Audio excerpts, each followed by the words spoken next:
बस में न रहता हमरो जवानी ए राजा मन भइल जात पानी पानी ए राजा बस में न रहता हमरो जवानी ए राजा मन भइल जात पानी पानी एही से नाम लिखवनी समूह में एही से नाम लिखवनी समूह में रहब यारब का करब करी का पोताई तोहरा मुँह में रहब यारब का करब करी का पोताई तोहरा मुँह में रहब यारब का करब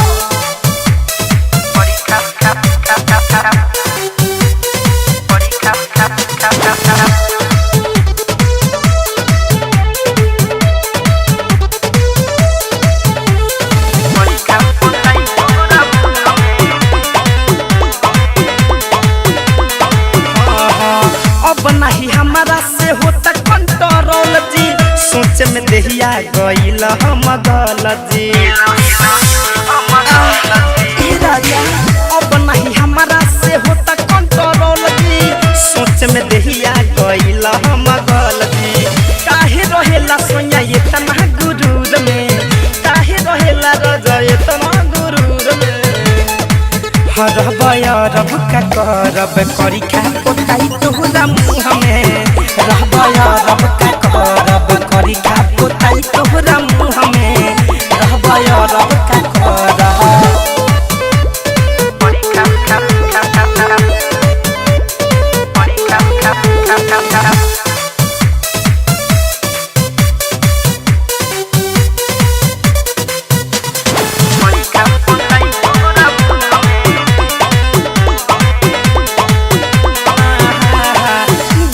बलमुआ हो असला धाराई